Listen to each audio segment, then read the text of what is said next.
Voy a hablar en esta segunda parte de las situaciones originadas en el mal funcionamiento de los pulmones, cuyo resultado es la insuficiencia respiratoria.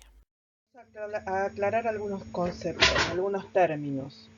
Uno es el de hipoxia, que es una situación de déficit de oxígeno en las células y tejidos que perturba su funcionamiento, es decir, no tienen los tejidos suficiente oxígeno. ¿Qué puede suceder? Porque ingrese poco oxígeno al sistema respiratorio, porque haya poco oxígeno, los parámetros que ustedes vieron en la clase pasada, cuáles son los parámetros que se corresponden a la cantidad de oxígeno en la sangre transportado, disuelto, etcétera, etcétera, es decir, bajo contenido arterial de oxígeno, o porque haya suficiente oxígeno, pero por algún motivo la utilización del mismo en los tejidos se vea perturbada. Otro concepto es el de hipoxemia, que se refiere a la disminución de la presión de oxígeno en la sangre por debajo de determinados parámetros, que acá podemos hablar por debajo de 80 milímetros de mercurio. Puede que encuentren algún otro valor ligeramente diferente, pero que en realidad, como ya vimos en clases anteriores y en el seminario presencial, que la presión de oxígeno va a depender, digamos, el valor de la PO2 de la sangre va a depender de cada individuo. Es decir, podemos hablar de hipoxemia hablando en general de una disminución de la presión de oxígeno en la sangre por debajo de 80 milímetros de mercurio, que se corresponde a una saturación, acá hay un error, no es del 90%, sino de cerca del 95%, o en realidad, si lo ajustamos a la persona que tenemos delante, vamos a hablar de cuál es la presión de oxígeno esperada en esta persona, utilizando, por ejemplo, esta fórmula que tiene, que pone en contexto la edad del individuo. Hay otras maneras de calcular la PO2 esperada utilizando otros parámetros. Pero bueno, este es el primero que hablamos y habló Javier, si lo recuerdan en clases previas, como la PO2 de las personas va a depender básicamente de su edad. El estado de insuficiencia respiratoria se produce por falla del sistema respiratorio en alguna de las funciones del intercambio gaseoso o en ambas. Entonces, en este caso, va a haber una disminución de la presión arterial de oxígeno, ya con un valor establecido o, digamos, en el que todos los fisiólogos se ponen de acuerdo, inferior a 60 milímetros de mercurio medida a nivel del mar, que puede o no acompañarse de hipercapnia, que es el incremento en la presión arterial de CO2. En este caso, en la insuficiencia respiratoria con hipercapnia a un valor superior a 45 milímetros de mercurio.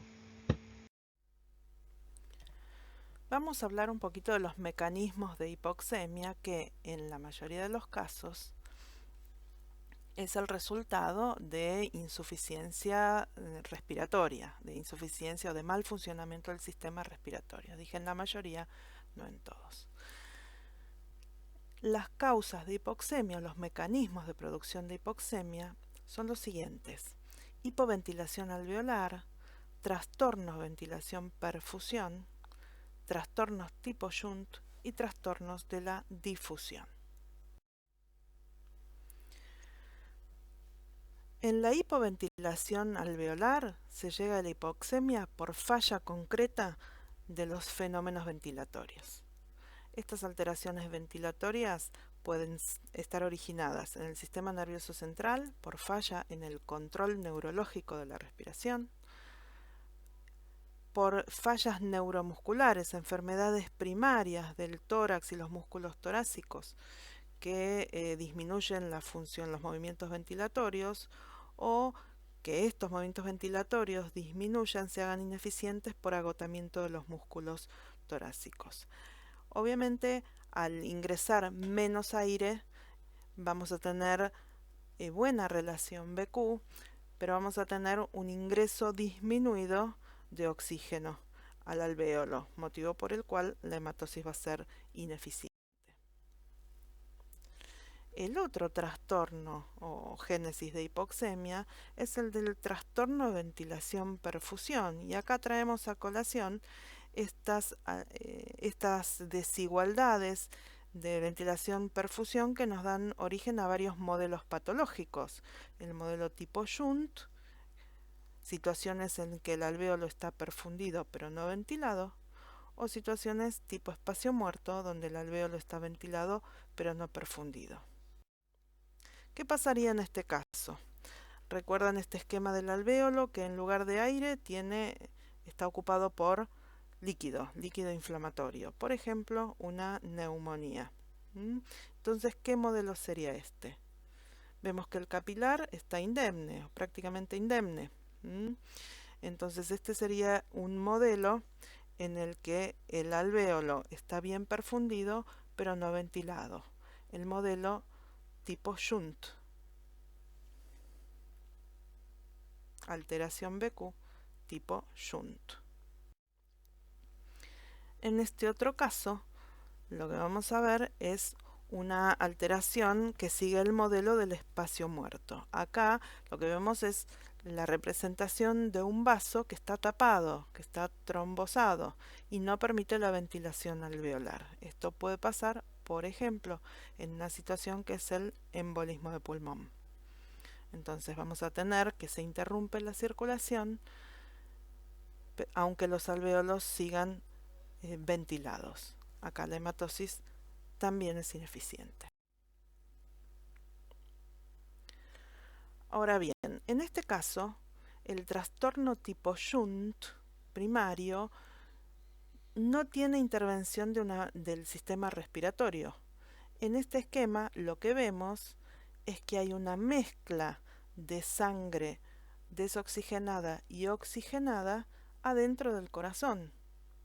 Hay una alteración en el tabique que separa corazón derecho de corazón izquierdo y permite que, aunque se oxigene eficientemente la sangre e ingrese por las venas pulmonares al circuito izquierdo, se mezcle con la sangre desoxigenada.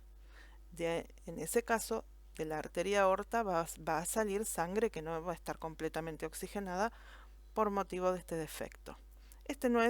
Esta hipoxemia tipo Shunt central no tiene que ver con falla del sistema respiratorio. Este es un ejemplo de falla de malformación cardíaca. Hay otras que tienen el mismo resultado. El último de los mecanismos de hipoxemia que vamos a ver hoy, que les menciono en esta clase, es el del trastorno de la difusión. Esto no tiene que ver ni con la ventilación ni con la perfusión.